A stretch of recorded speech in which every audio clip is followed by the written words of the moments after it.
Son père lui dira quelque chose de capital un jour. Papa Diangenda Kuntima Joseph, troisième fils donc de Papa Simon Kimbangu, lui dira un jour, cet orchestre sera connu du monde entier. Il va faire des tournées, il va jouer dans le monde entier. Et donc il persévère, donc il continue, jusqu'à ce qu'un jour, cet orchestre symphonique kimbanguiste d'Afrique centrale se fait connaître par une équipe de journalistes, par les médias, etc., qui découvrent un orchestre symphonique en Afrique. Mais qu'est-ce que c'est ?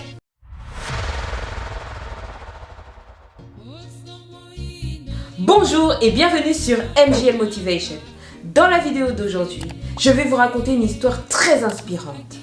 C'est l'histoire d'un homme qui s'appelle Armand Diangenda Wabasolele. On l'appelle communément Papa Armand. Je m'appelle Armand Diangenda. Je suis né le 12 janvier 1964. J'ai 54 ans. Je vis ici à Kinshasa, en République démocratique du Congo. C'est un des petits-fils de Simon Kimbangu. C'est un des fils du troisième fils de Simon Kimbangu. Son père s'appelait donc Diangenda Kuntima Joseph et sa mère Mvete Elisabeth. Papa Armand est né le 12 janvier 1964 à Kinshasa, où il grandira. Puis, il va faire ses études, des études de pilote en Europe et aux États-Unis. Et donc, quand il termine ses études, il retourne dans son pays, donc au Congo, au Zaïre à l'époque, mais bon, le Congo, la République démocratique du Congo actuelle, pour travailler. Il travaille dans une compagnie aérienne, mais un beau jour, la compagnie aérienne fait faillite et Papa Armand perd son travail, tout bonnement. Et à l'époque, il n'y avait plus de compagnie aérienne qui recrutait des pilotes, donc il s'est retrouvé sans rien. Il faut savoir que depuis qu'il était petit, Papa Armand aimait la musique. Il était également entouré par la musique parce que, comme je vous l'ai raconté dans une vidéo précédente, le pouvoir de la louange, je pense, la musique fait partie intégrante de l'église kimbanguiste. C'est comme une communication entre Dieu et les kimbanguistes, on va dire ça comme ça. La musique permet de transmettre des messages, la musique permet de glorifier Dieu, la musique permet de prier, de pleurer, de demander, de prêcher. La musique permet beaucoup de choses. Et les musiques kimbanguistes sont inspirées. Elles sont inspirées directement de Dieu. Il y a des gens qui ont ce don-là. On dit qu'on capte les chansons kimbanguistes. Et donc Papa Armand baigne dans son milieu depuis sa plus tendre enfance. Et donc, quand il perd son travail, il se concentre sur la musique. Et son père lui dit quelque chose. L'orchestre symphonique kimbanguiste a été créé en 1994. C'était sous les instructions de mon père qui m'avait demandé de rassembler les gens. Et l'idée était tout simple, d'avoir un orchestre symphonique où on pouvait avoir plus de gens pour faire la musique ensemble. Papa Diangenda Kuntima lui dit, cherche un moyen de rassembler les gens, Il dit ok, et donc il crée une composition musicale qui s'appelle d'abord le kimbanguiste Big Bang, le KBB.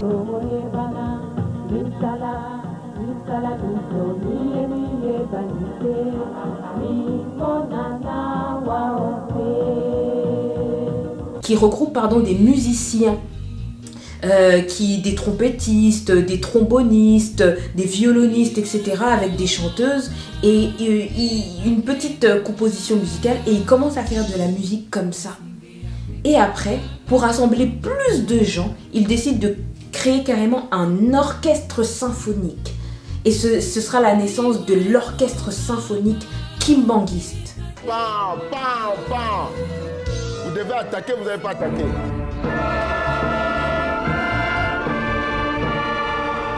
Et donc cet orchestre va voir le jour donc au Congo, dans les conditions que vous connaissez.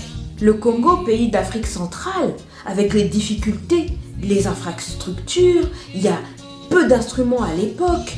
C'est difficile même d'obtenir des instruments. Quand ils tombent en panne, il faut les réparer. Donc les gens, les musiciens s'improvisent, chanteurs, etc. Mais Papa Armand regroupe des centaines de personnes dans cet orchestre. Des musiciens, des chanteurs, des chanteuses, etc. C'était des amateurs. Certains chantaient parfois dans la chorale à l'église. Certains jouaient parfois de la musique dans la fanfare kimbanguiste.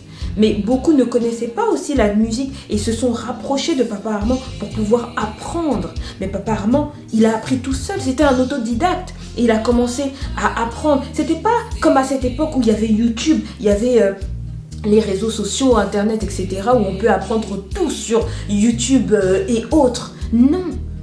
C'était à l'époque où on apprenait avec des méthodes, des partitions de musique, etc. Et il s'est formé, il a appris le solfège, etc. Il a appris d'abord avec le synthétiseur, etc. Il a appris ensuite tout ce qui est d'autres instruments, la trompette, le trombone, la contrebasse, etc. Toutes sortes d'instruments. Il a appris tout seul avant de l'apprendre aux autres. Oui, ce qui a été très difficile pour nous au départ, c'était d'abord de trouver le matériel, trouver les instruments et également former les musiciens. Parce qu'on n'avait pas de professeurs, on n'avait pas non plus les instruments, donc on a eu vraiment à beaucoup se débrouiller par quelques connaissances qu'on s'est permis de former d'autres personnes, parce qu'on n'avait pas tout. En apprenant lui-même, il l'apprenait, il transmettait ce qu'il apprenait. Et donc il a réuni ces gens. Et puis il faut se dire que c'était quand même en Afrique centrale. Enfin, c'était pas la musique classique, la musique symphonique, ce n'était pas vraiment la culture de ses contemporains. C'était pas vraiment la culture. Ils étaient plus habitués à la rumba congolaise qu'ils entendaient dans les rues ou alors à l'église, aux musiques de l'église, etc. Et donc, en faisant ces compositions musicales, il devait déjà faire accepter ce style musical européen, en plus symphonique, donc créé par Bach et Beethoven il y a des centaines d'années. Le faire accepter par des Africains à l'époque moderne, c'était pas un challenge facile au début, mais il a su rassembler les gens. Et donc petit à petit, cet orchestre s'est formé. Son père lui dira quelque chose de capital un jour. Papa Dianyenda Kuntima Joseph, troisième fils donc de Papa Simon Kimbangu, lui dira un jour: cet orchestre sera connu du monde entier. Il va faire des tournées, il va jouer dans le monde entier. Et donc Papa Armand, pendant des années, il rassemble cet orchestre. Il travaille, il progresse. Ils répètent chaque jour. C'est des amateurs, c'est des gens qui ont des carrières aussi, qui rentrent du travail, qui sont fatigués, parfois ils n'ont pas mangé, ils ont des problèmes des fois rien que pour arriver sur le lieu de la répétition.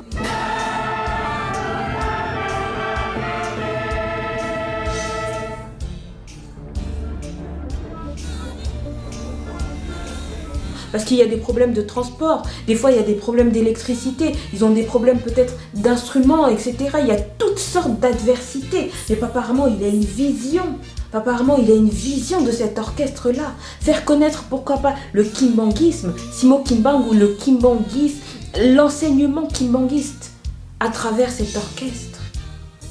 Les valeurs kimbanguistes, une civilisation kimbanguiste à travers la musique. Et donc il persévère, donc il continue, jusqu'à ce qu'un jour, cet orchestre symphonique kimbanguiste d'Afrique centrale se fait connaître par une équipe de journalistes, par les médias, etc., qui découvrent un orchestre symphonique en Afrique. Mais qu'est-ce que c'est? Ça intéresse des gens, des journalistes se rapprochent de Papa Armand et de ses équipes, et ils viennent rendre visite à cet orchestre, ils viennent rendre visite à Papa Armand et ils voient la manière dont il répète. Des journalistes allemands décident de faire un reportage, un documentaire qui s'appelle Kinshasa Symphonie, qui parle de l'orchestre symphonique kimbanguiste, de sa création, de comment est-ce qu'il évolue. Il parle du premier concert public que cet orchestre a réalisé. Et petit à petit, avec ce documentaire qui a fait le tour du monde, la presse commence à découvrir cet orchestre africain, congolais, symphonique, kimbanguiste. Papa Armand est invité par des journalistes à faire des interviews, à parler de son expérience, de son histoire, à parler de ce qu'il a accompli jusque-là. Il est repéré, il est repéré par différents grands musiciens, Lionel Richie, Angelina Jolie, par d'autres personnalités comme la princesse Caroline de Monaco, et les tournées commencent, les formations commencent. L'orchestre est invité à faire des formations en Europe. L'orchestre est invité à faire des tournées aux États-Unis, en Europe, à Monaco, oui, c'est en Europe aussi, mais ils sont invités. Et petit à petit, cette prophétie qu'avait fait le papa de Papa Armand, Papa Diagne da Kuntima Joseph, se réalise. L'orchestre symphonique fait des tournées à travers le monde et est connu à travers le monde. Par la suite, Papa Armand continue dans cette ambition, dans cette vision, et il a un rêve. Celui de créer une école de musique, parce qu'il se rappelle qu'à ses débuts, il n'y avait pas d'école pour apprendre la musique.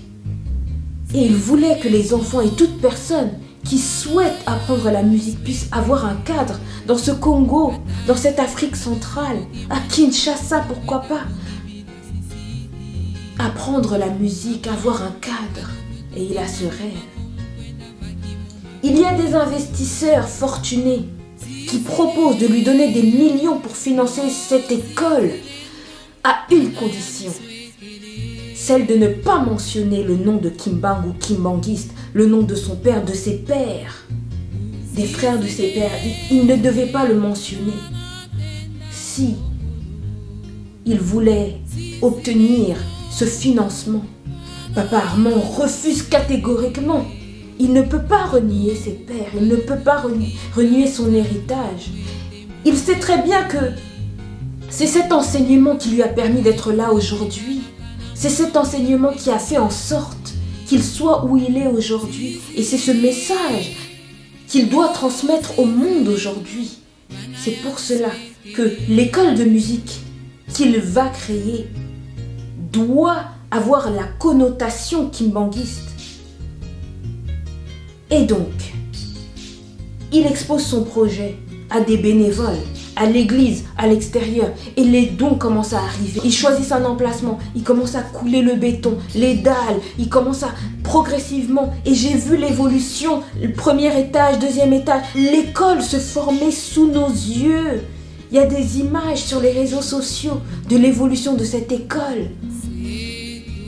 Jusqu'à ce que le 15 octobre 2021, le conservatoire Diagne da Kuntima Joseph voit le jour à Kinshasa, est inauguré officiellement par les autorités, par Papa Armand, par les musiciens, par les kimbanguistes.